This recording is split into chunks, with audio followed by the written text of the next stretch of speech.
అదే మాదిరిగా రేవంత్ అన్నకు తోడుగా ఉండి రెవెన్యూ చట్టంలో పెను మార్పులు తీసుకురావాలా, బీద బడుగు బలహీన వర్గాలన్నీ కూడా ఇబ్బందులు పడుతున్న సందర్భంలో వారి కోసం ఒక మంచి మార్గాన్ని వెతికి తీయాలని చెప్పేసేసి పెద్దలు పొంగులేటి శ్రీనివాసరెడ్డి గారు మన రెవెన్యూ శాఖ మంత్రులు వీరిద్దరి మానస పుత్రిక మన ఈ భూభారతి చట్టం. నేను చాలా మంది పెద్దలు మాట్లాడారు, మా సునీల్ గారు కూడా దీని చట్టంలో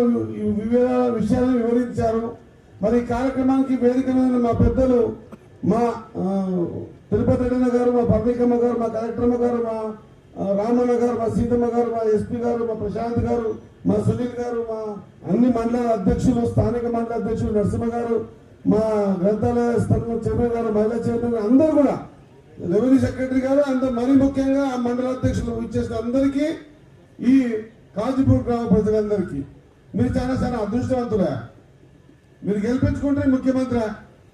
మీరు ఎవరు చట్టం తెలుసుకుంటే మీ ఊర్లో కార్యక్రమం పెట్టి మీరు ఎంత అదృష్టవంతులు. కానీ ఒక విషయం గుర్తుపెట్టుకోవాలి, చాలా సందర్భాలలో మనము పేదోళ్లకు చాలా మట్టుకు మా దగ్గరకు వస్తే, నేను కూడా రైతు కుటుంబంలోనే పుట్టిన, భూములు దాని సమస్యలు చాలా విన్నా కాబట్టి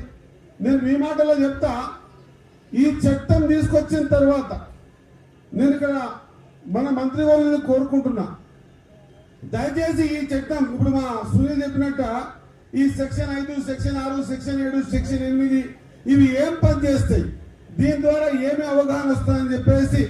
ప్రతి ఎంఆర్ ఆఫీస్ ముందర ఈ స్టిక్కర్ చేయాల్సిన అవసరం ఉంది, ప్రతి గ్రామ పంచాయతీ దగ్గర ఇది స్టిక్కర్ చేయాల్సిన అవసరం ఉంది.